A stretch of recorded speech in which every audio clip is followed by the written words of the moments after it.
Kate Falcha, welcome to Irish Granny Helen, and it's time for our Saturday book. And this is a little shift in perspective. I thought it would be good to take a little deep breath and start thinking about something a little more esoteric, not philosophical, esoteric. So this is part one, The Afterlife Revolution, by Whitley and Anne Strieber. There's a picture of Anne, which is, I find, a very ethereal picture. It's timeless, which is appropriate, and you'll see what I mean here in a minute. This book was written in 2017, and it is, as I said, written by Whitley and Anne, which is striking. You'll find out in a minute why. And there's a quote here. This is from Anne. Mankind is a species divided not so much between the sexes, but between the living and what are called the dead. It isn't natural and it isn't necessary. We can become whole. And then there's a foreword by Gary Schwartz, PhD. And he wrote, humanity's destiny in the universe is to bring forth the experience of love that all may share in it. It's the essential human energy. And enlightenment is what happens when there's nothing left of us but love. So Whitley is almost immediately quoted, and he said, incredibly, Anne has managed to provide what for me on a personal level must be final proof. She's done something that once goes to the heart of our relationship and also explores the deepest meaning of death, dying, and living on. I will devote the final chapter of this book to it, but I know that from time to time, it happened just a few days ago, my position has changed. I now feel certain that Anne still exists, and with her I must also assume the legions of the dead, all still very real, but in ways that we have scarcely even begun to understand. So the central question that this book tries to answer is life after death real? Very interesting book. Is there a greater reality beyond the senses? Does consciousness continue after death? These authors say yes. Gary Schwartz, has read many books on this, and he says that this book stands out in scope, beauty, and in the lessons it provides. It takes a new meaning given Whitley's openness about his contact with extraterrestrials. I mean, that brought him into skeptics' scorn and ridicule. People doubted his sanity. It was terrible. I remember he wrote the book Communion with the classic gray alien on the cover. It was the first time a lot of people had ever seen that image depicted. So Schwartz is inspired by the love between Anne and Whitley, their intellectual curiosity, and the desire to understand the cosmos. He said he especially had to contribute to this because he got spontaneous evidence for the presence of Anne after he began to write here for this. And there's an example. Now, I read this book about a year ago. This has been sitting here waiting for the right moment. So this is the right moment. I don't know why. It just is. And I may stumble a bit because it's been a while since I read it, and I can barely remember my own name from yesterday to today, so please bear with me. September 14th, 2017, his wife Rhonda and he were driving from Scottsdale, Arizona, to Scottsdale, Arizona for a presentation. And okay, I didn't bother writing this out. It was too long. Presentations at the Afterlife Research and Education Institute conference, and the lecture was titled Lessons from Mediumship Science for spirit communication technology research. Then there was a banquet the next night titled How Science is Proving That Spirits Are Collaborating with Us, which I talk a lot about quantum physicists working as metaphysicists. So it's very interesting. So this banquet was hosted by George Norrie of Coast to Coast, who's entertained many of us late at night. Whitley had co-authored a best-selling book with Art Bell, the prior award-winning host of Coast to Coast. Their book, The Coming Global Superstorm, inspired the popular movie The Day After Tomorrow. So that sets the stage for what's going on. His wife, Rhonda, Gary, writing the introduction, his wife, Rhonda, is a research medium. And what they do is they connect with people, spirits. They connect with Anne by asking another dead person to go get her. So this is a challenge. But apparently, as a medium, she actually has got a familiarity, a relationship with spirit or spirits. And she has them be her messenger, basically, to try to attract other spirits that she wants to talk with. The medium is a blind. In other words, she doesn't really know what's going on. She connects with a spirit called Susie, and Susie brought Anne forth. This is called the double deceased paradigm. This is all studied with scientific technique. This is not woo-woo. This is taken very seriously and studied by scientists.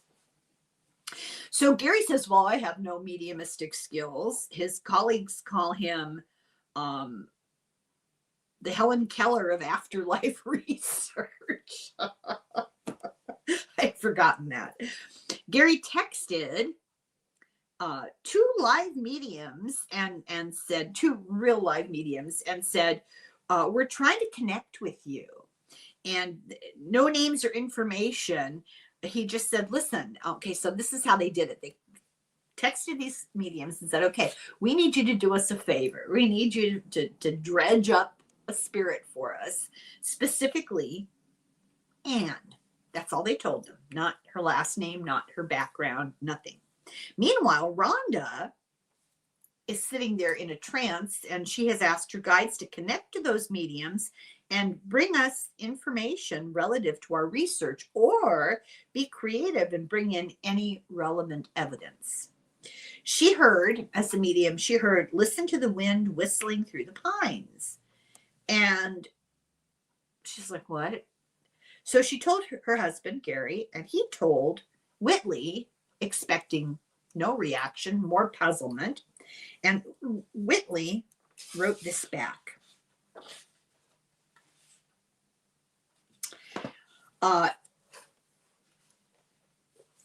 In the draft of the book here, you'll find the following passage. The great-grandmother who could move tables was a Swedenborgian. This is this great-grandmother. She used to say to me, Whitley, after I die, listen to the wind in the trees. That's how I will speak to you.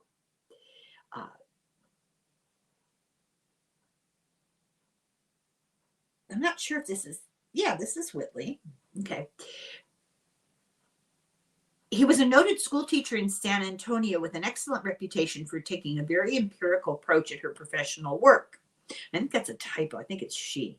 But in private, she explored other domains with great panache and, in my experience, skill. This is the great-grandmother. She lived to the age of 106, and after she died, I listened for her when the wind sighed in the night trees, but never heard her promised whispers, or perhaps I tuned them out. Anne knew this. So did my grandmother and my mother. And Gary says, I wondered, what kind of trees. And he got a subsequent email and was told that the cabin was surrounded by pine trees. And also, Susie, the medium's connection, had been a Swedenborgian. But it gets more interesting. There's more to it. So on Sunday night, the first medium, Suzanne, was woken by a spirit Susie and took multiple pages of notes, information given to her, highly evidential in the reading. So she got woken up in the middle of the night by this spirit telling her, write this down. And she asked, who is Anne? This is the medium in the trance. And the answer from the spirit was, not sensed. And she wrote this down. Then Suzanne, the medium, wrote that Susie, the spirit, drew these names. They're too close. It's confusing. Susie, the spirit, drew the medium's attention to her lower legs as if there's a challenge there, like phlebitis or neuropathy. Then she showed me someone falling or the legs taken out from under them. And she wasn't talking about herself.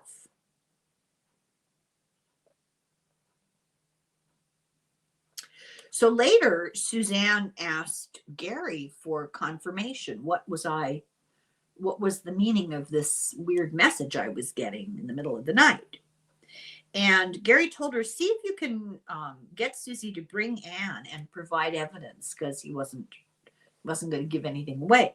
So she wrote, and in 2 hours, she got this from Whitley. She wrote, I don't know about the lower leg thing. Does that apply to Anne?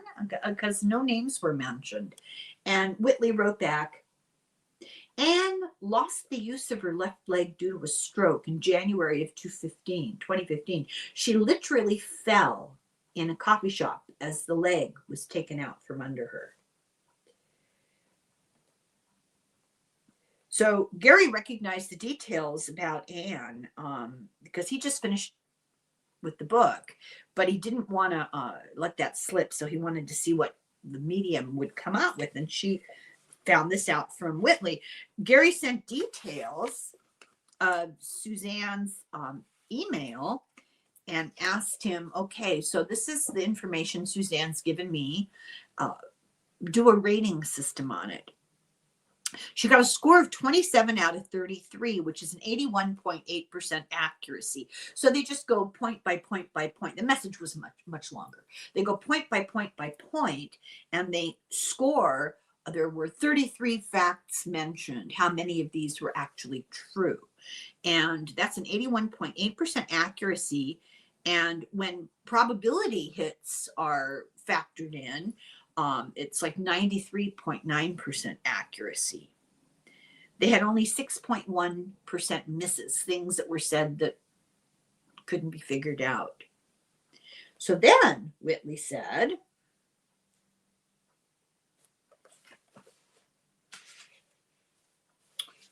okay, if your medium wasn't communicating with Anne, I'll eat my Greek fisherman's cap. Whitley was referring to a sentence that he'd gotten from Suzanne, who got it from the spirit, which had made no sense at all.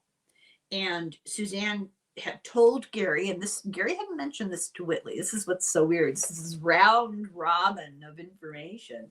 Whitley knew all about Anne and said things that Anne apparently in spirit told Susie in spirit, who told Suzanne in trance, who told Gary. So yes, it's confusing, but this is how it was done to sort of assure that nobody knew what the other person knew so that they could verify this was all news. So Greek fisherman's cap, what are you talking about, Whitley? And Suzanne said that this spirit is bringing my attention to a cap on Gary's head, kind of like a Greek fisherman's cap or a Harley Davidson cap. And Gary said, yeah, I had a Harley Davidson cap on, which I rarely wear. And he asked Whitley, do you have a Greek fisherman's hat? That would be really weird. He says, well, I don't, but I was with my grandson on Sunday in San Diego, and he wanted to buy one. And he's going to get one for his birthday in a couple of weeks. So there you go. So combined, all these little hints, the wind in the pine trees, that's a message from his grandmother. Her legs being cut out from under her, and then the fisherman's hat. This tends to increase the serious consideration that they give this particular session. So then Gary read a story in the book, because he's kind of pre-editing the book. His wife's talking about it. He didn't write it, but he went over it, and he was struck by the story of the white moth, which will come up later. And within 24 hours of him reading this, he saw a huge 5-inch wingspan white moth on his porch. And he said they'd only ever seen 3 in 11 years of living there. It was just an odd coincidence. Oh, and the next word is coincidence, or too coincidental to be a coincidence. Was this sort of mediated by Anne's spirit as a sign? Now, we know you read that article about the story of the moth. He says, this quote from Einstein, "Coincidence is God's way of remaining anonymous." So the best mediums acknowledge that beings from other planets are really higher influences. So potato, ET, alien, spirit. There's a higher energy level going on here, a higher spiritual level going on. We don't have adequate vocabulary, so we do our best. So let's start chapter 1, the new revolution. In August of 2015, his wife Anne died at the age of 69, and they had been married for 45 years. 2 hours later, Whitley says, she began to prove that she still exists. Now, they had an agreement. I have an agreement with my neighbor who's 93, and he's dying of pancreatic cancer. We're pals. He's the one who gave me the cake for my birthday. And we have an agreement. Whoever goes first is going to contact the other one in a dream. And I will let you know, because I fully expect that if he can, he will. And he's a devout Episcopalian, long time, and a scientist. So it should be interesting. Anyway, she had a brain tumor for 2 years, and 10 years previous to her death, she had a near-death experience. And in the last 10 years of her life since that experience, she did not fear death. He, on the other hand, was in despair. But now it's 2017, and because of all they've communicated with each other and everything he's learned, he believes that she still exists and that we don't die. And he believes that we can forge relationships between the physical and non-physical plane. There's some hint that the dead communicate. Mediums, channeling, EVPs. I don't know. I keep forgetting. I don't know how to make the link, but I keep forgetting to let everybody know that often on Wednesday nights at, I think it's 6 o'clock Pacific, on the Cosmic Fold YouTube channel, Denise and I join our host Deborah, and we talk about all kinds of interesting things. And it is kind of creepy how often we have vocal interference when we're talking about things. We were talking about alien communication the other day, and we got something going on. That's all I'll say, but it's remarkably consistent. It's very odd. So EVP is electronic voice phenomenon, I think. You hear ghosts on your radio, when you hear people talking on your YouTube recording. So this book talks about his belief that a species is not whole unless it's creating a relationship between the living and the dead. This is an essential part of our existence that we neglect. It's an ordinary part of life, but there's a lot of fear and a lack of understanding, and this book is dedicated to trying to alleviate that. But this is not the revolution part.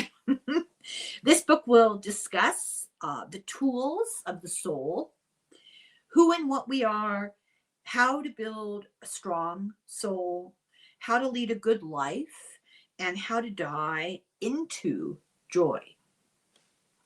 He believes that she and his dead wife helped him write it from the beyond, and they agreed to, while she was alive, they agreed that they would do this. And he feels like he wants to replace fear and uncertainty with a calm, informed attitude. This is not a lie. It's not a hoax. It's not cynically for money. And it's funny, that popped into my head almost immediately. People are going to say this was for money. He doesn't need it. He's made money in Hollywood. He's published so many books. He's famous, and it's not a priority. It's not why he's doing it. He feels that their story as a couple deserves to be taken seriously. And he's got to spend time trying to convince people. So their story began in December of 1985, and their first encounter with the visitors was in, it's described in his book Communion, and he said this whole thing was his wife's idea, and he said he wanted to call the book Body Terror. So he was terrified. These visitors terrified him. He was absolutely terrified. Now, this is not when they met. This began, the story of contact began in 85. Most contactees, he said, talk about extraterrestrials, ETs, aliens from other planets. And he will discuss that more in depth. Robert Bigelow is this big old billionaire. He owns Skinwalker Ranch. He owned Bigelow Aerospace. He says they're aliens. They're here, and he's had contact with them.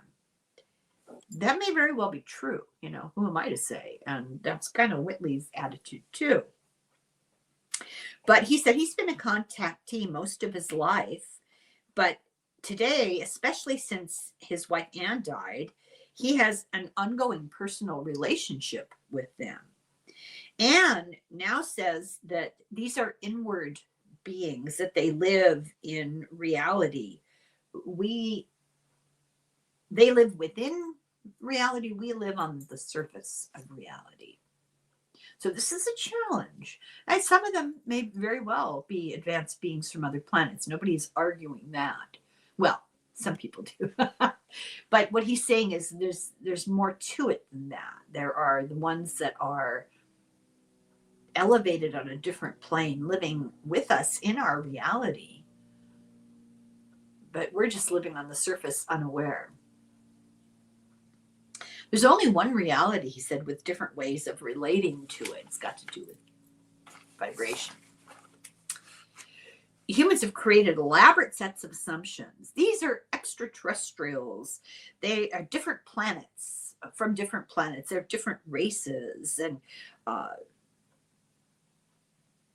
people say either, why are they here? Or they don't even exist.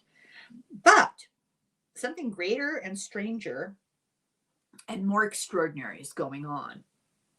So he interacts with a group who are interested in strengthening the human soul and creating a new bond with the afterlife. They taught Whitley and Anne how to connect after she died. They taught them that living with the afterlife together as a whole is the next stage in human evolution. But there is soul blindness spreading among humans. It's a self-imposed spiritual poverty. It's a personal tragedy, and it's more and more a common way of life.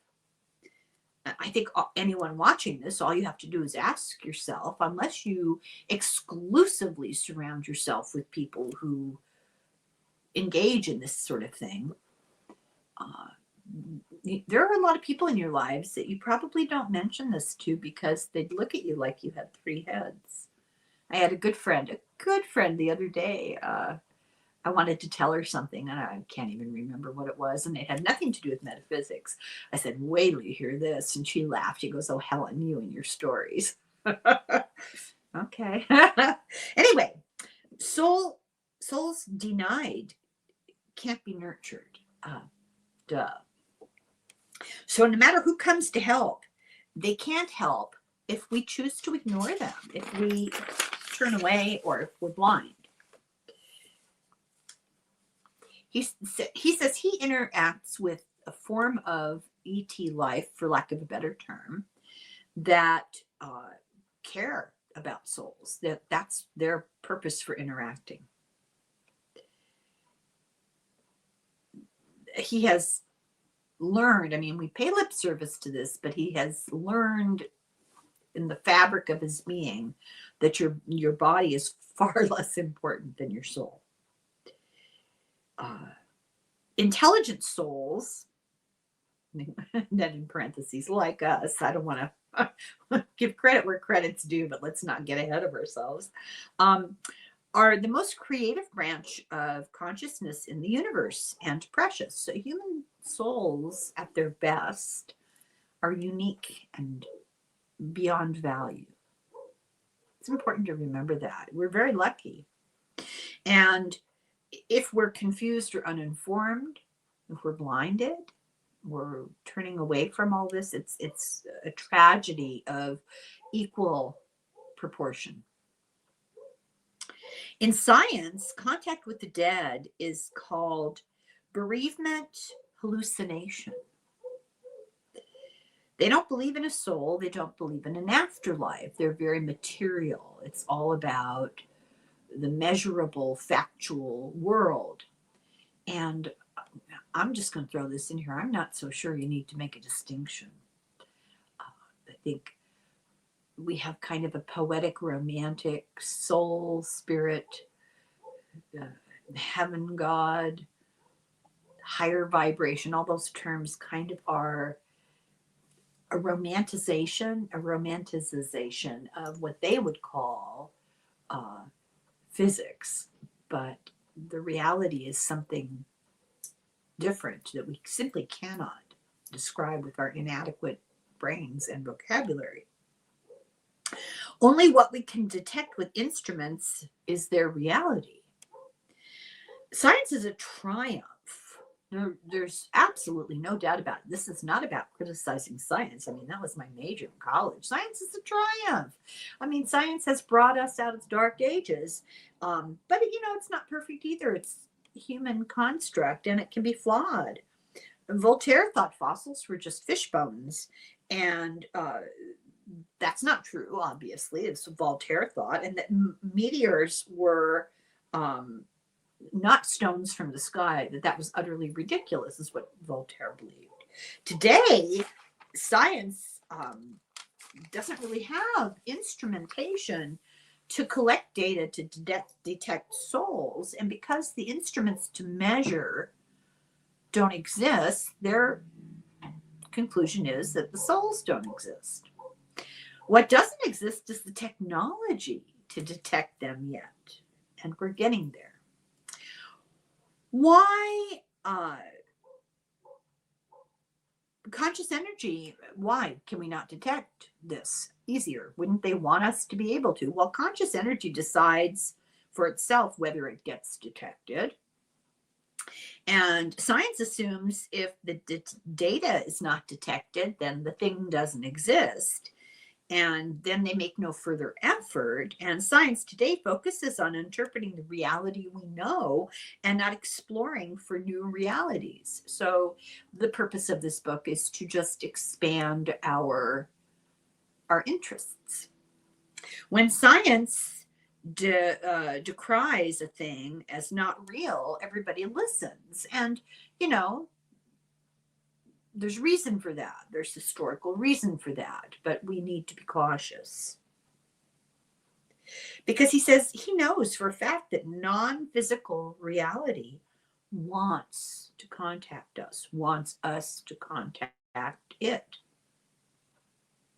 I hope you're following the Spirit book. I'm doing another video. I may have already put it up before you see this, with Tim, and we're going to finish chapter 1 of Spiritism, and by Allan Kardec. And it's interesting, isn't it? It just occurred to me how that book and this book seem to be connecting. I didn't plan it. Like I said, I had this ready for a year. Funny how that works. Anyway, physical humanity exists, and we create a wall by assuming that they don't exist. We don't pay attention to the signs. He said Anne went out of her way to leave signs that he couldn't deny after she died. After the book Communion was published, they heard from hundreds and thousands of people that had stories to tell. Then in the 90s, things began to happen, and they thought maybe communion between the living and the dead would be possible, and they started making a plan. Because both were skeptics, this is what's so interesting, both were dyed-in-the-wool skeptics, they decided that the best first communion would be through other people who didn't know about their plan. So when she died, he had forgotten about it completely, but she didn't. In the past, they had discovered ETs, and the dead often appeared together. So what was that all about? In 2004, she had a stroke and a near-death experience, and it confirmed an afterlife for her. After her near-death experience, she joined the mission of the ETs and the dead. She wanted to show that an afterlife is real, and there's no reason to fear death, and that ways to prepare exist by strengthening your soul and its communication with your own dead loved ones to help make a good transition. So he knows it's possible to nurture a close relationship with the dead. So we have abandoned ancestors, and they have not abandoned us. So we need them now, and they know it. So we have to work with them. I'll tell you a funny little thing happened to me the other night. I have these dreams, and I haven't had a lot of them lately. I think I've been too caught up in current events. So I used to take care of a neighbor. She died in her 90s. I was very fond of her. And she was the most practical person I've ever met in my life. Product of farm life in the Midwest in the 30s. Just, you can imagine. She came to me the other night in my sleep, and it was just this momentary flash she showed, and she was a character in her 90s. She'd run around town. She walked everywhere. And she loved hats, and she loved big sunglasses, big 1960s sunglasses. And she came to me, and she had on a big bucket kind of hat with flowers on it and these big sunglasses. And she was just there, it's kind of a little drop-in visit. I just thought, when I woke up, I thought, oh my God, of course. It was nice, and I think we all get those little visitations if we pay attention. So anyway, back to the book. So we've abandoned our ancestors, but they haven't abandoned us, and we need them, and they know it. And I think that's why I saw her. Reassurance, So we have to work with them. They want to work with us. Death is not the end. It's a transition, and it's a change that is really difficult for us to comprehend. And it's not supernatural. That means beyond the natural. It's just more natural than we understand. It's more nature than we realize. So we're going to leave our violent and anarchical history aside. And Anne told him a lot of stuff, like the fear of death is the basis of all violence. That's really what's behind all of it. And that as we become whole, which means as we become one, as people unify, that fear will fade. So making social progress will increase our spiritual progress. Seems evident, doesn't it? So the connection between the living and the dead is the fundamental turning point. The more people that can be convinced that there is nothing to fear, there is an afterlife, the dead are not gone, they're just in a different part of reality, then we start to make advances. On one side, we have one kind of history of error, terror, confusion. And on the other side, we're outlooking and inlooking um, with the desire for discovery and wonder and greater knowledge. And that's a new way of being alive. So he was, after she died, he was 100% overcome by grief.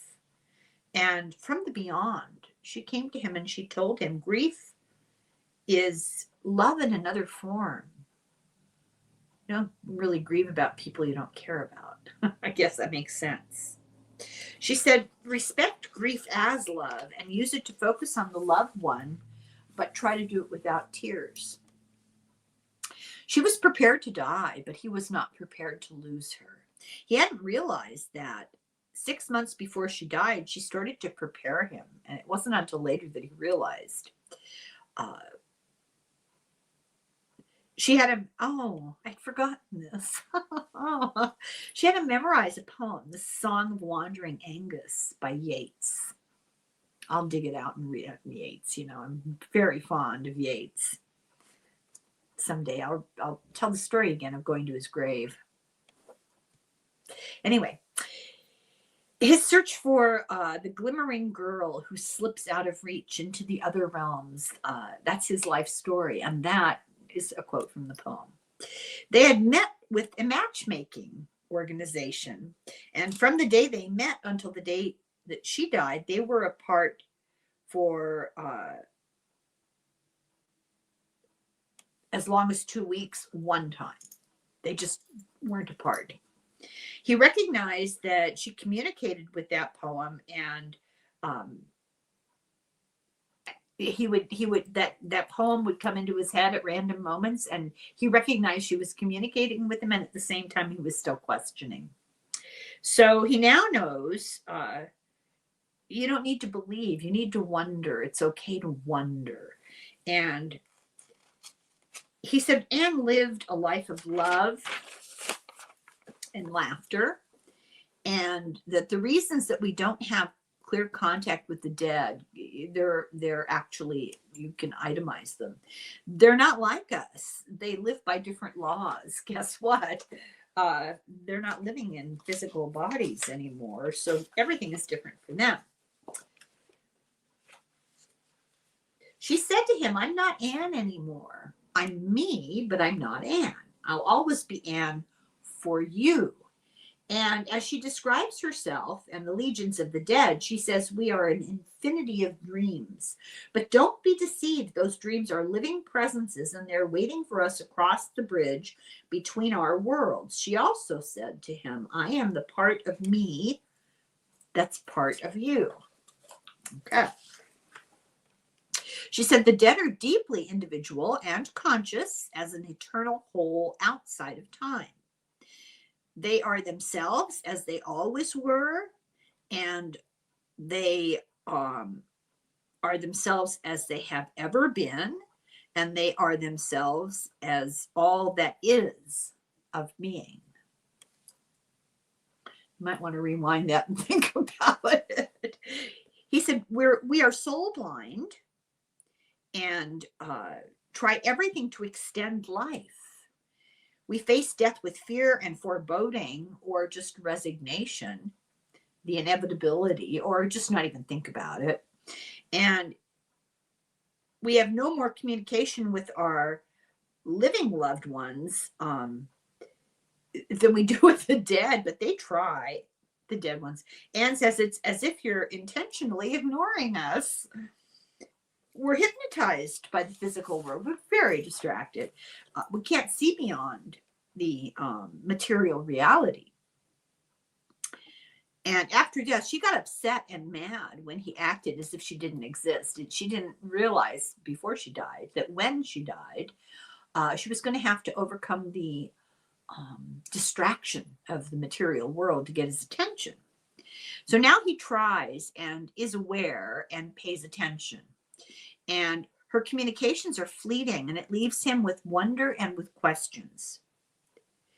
But he says she was always about the questions. That was what she was about. The biggest question is, will we live after death? And he says that science does us a disservice by reinforcing our fear of annihilation.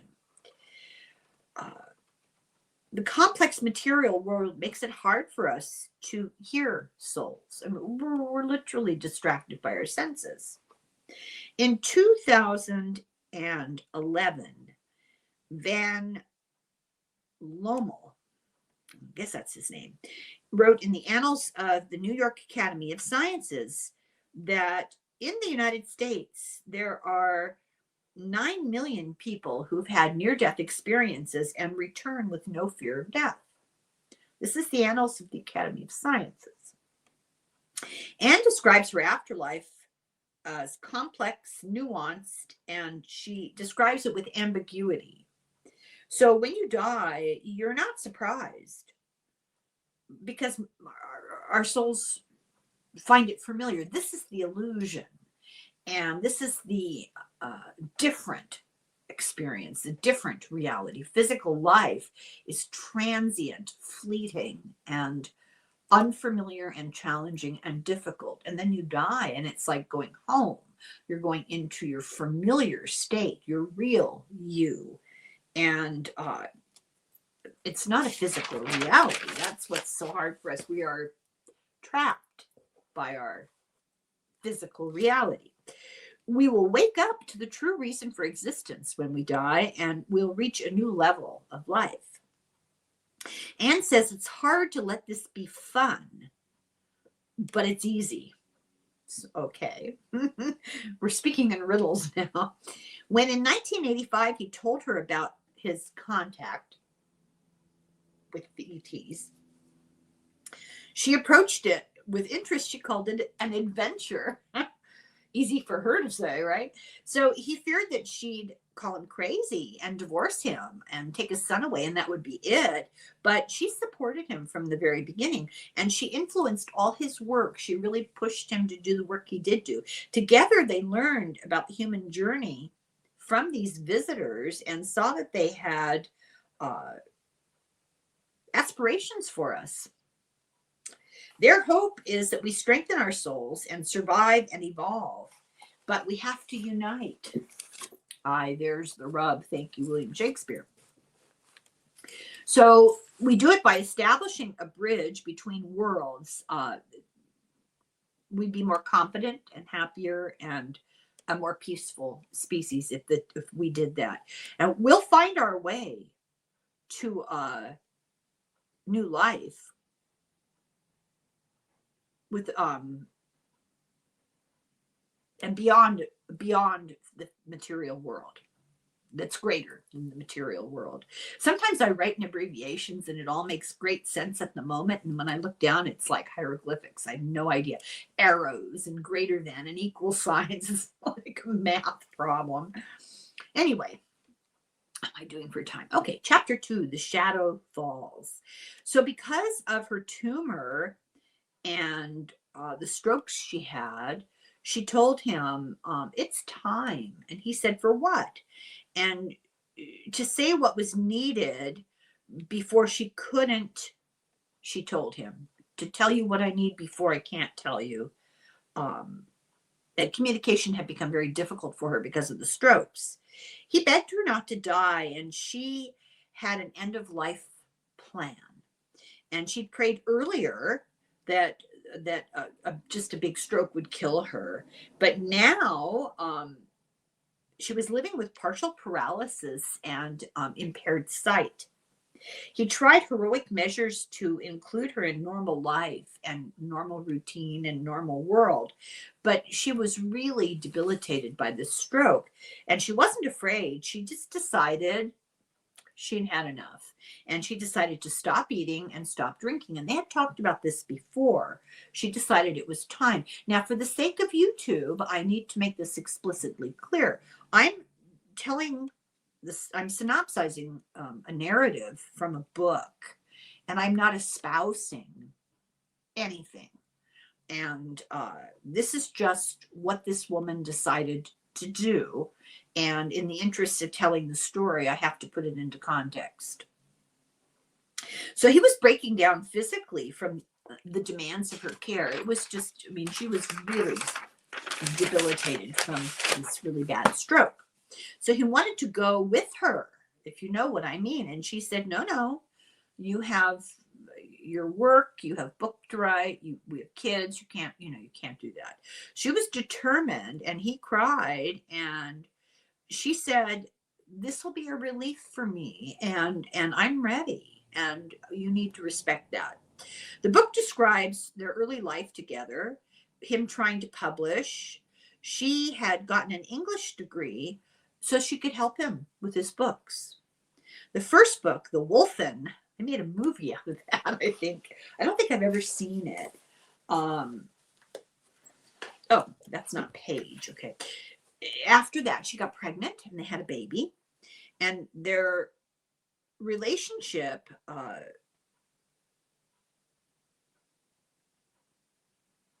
she said that their relationship was the first time she was not oppressed by emotion and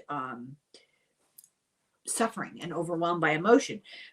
They had a big blow up, and it showed that it was okay for her to express herself to him. So what the book was saying, if I remember it correctly now, they had to learn how to not suppress their emotions, but not to overexpress them, anger management, and how to communicate. And they did develop it. They worked together at it and developed mutual respect and enjoyment. So now she's at the end of life, and hospice came for comfort. The Supreme Court has said that it is absolutely okay for an adult to refuse food and water, that nobody can force you to continue with food and water, and it's okay for someone to know about this and facilitate it, allow them to make that decision for themselves. And so because of that, she slipped into a terminal coma. A couple of hours later, she started communicating with him telepathically. He had recognized her as an extremely intelligent but neglected soul, and he felt he lived with a hidden master, that this woman was brilliant and evolved and never got credit for it. And she had towering wisdom and strength. She had not let the negative reception of his encounter story, the anger that could have come, the disappointment, the skepticism and ridicule, didn't let it get to her. She had a great strength of character. He said, I remember when we were watching the first episode of South Park and realized it was a lampoon of me. She took my hand and said to me, they're empty people and they know it, and you're not, and they know that too, and that makes them mean. So after she was unconscious for 4 hours, a caregiver suddenly said, I just heard from Anne that she wants to die in red pajamas, and she ran out to buy some for her. Just, isn't that interesting? Red is an important color. Colors have vibration. Colors are light and the absorption of light or not. And it's all about vibration. And she told him that color is immortal and that red's vibration is really important. It's the color of life, the color of blood and life. So by Tuesday, now after a while of this, she was in the terminal phase, and in his head she said to him, I'm dying now, and he ran in and felt her last heartbeat. But he says it feels like she still lives across a bridge of love that she crosses to him regularly. She is now profoundly wise, and he sat by her bed for a long time, and then in his head he heard, get up, go on. Her life's contribution was fundamental. There she lay. She had given so much of value to this world and had been so ignored during her life. Just as I had seen her from the first for what she was, I saw her contribution for what it is, which is a fundamental discovery about the nature of humanity and our place in the universe. As we shall see, what she learned and taught and is teaching right now not only identifies our place in the world, it also tells us why this strange experience we call life even happens. According to her wishes, her body was bequeathed to a medical school, and this was hard on him and his son. He said that her lesson was detach from the physical. You're too attached to this. This is just a shell. They belong to a spiritual discipline called, oh, I can't pronounce this word. I forgot about this. Gurdjieff work. It's taught as identification. We tend to identify with who or what we love, and we lose track of our own true selves. She donated her body to help them to learn to free themselves from identification with her physical form because she was not her body. She was done with that body and it could help teach somebody, and her attitude was get over it. So many friends were keeping a vigil at their homes waiting to hear that she had died, and he texted them. One response that he found kind of randomly.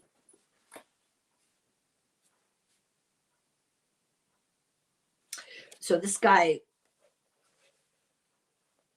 he got the news and he opened a book at random, a poetry book by Rilke at random, and this is what he read. In life there is death, and it astonishes me that everyone claims to ignore that fact. There is death, the pitiless presence of which we are made aware with every change that we survive, because one must learn to die slowly. We must learn how to die. That is all of life. To prepare from afar the masterpiece of a proud and supreme death, of a death where chance does not play a role, of a death that is well wrought, quite happy, of an enthusiasm that the saints have known how to achieve, the masterpiece of a long ripened death that effaces its odious name by restoring to the anonymous universe the recognized and rescued laws of an intensely accomplished life. Whitley found a book on the floor in his office 10 minutes after she died and was randomly lying open at this in the context of a larger thing. In other words, the gravitational structure of the universe was generated out of a single primordial quest for knowledge. Like Bohm's pilot waves, the Wheeler-DeWitt equation is an attempt to reconcile Einsteinian relativity with quantum indeterminacy. Nobody in the house had put that book on the floor or touched it. He hadn't looked at it in years. And I opened to this page, which, if I understand what this is saying, which I really don't, but I'm going to try anyway, is that the Hermetic principles agree with plasma science, quantum physics, that a primordial quest for knowledge has to do with quantum indeterminacy. Isn't that interesting? Just find that lying around on the floor in your living room. No one in the house had touched this book for years. At 9:30 p.m., her body was gone. Oh, and he was already asking her to contact him.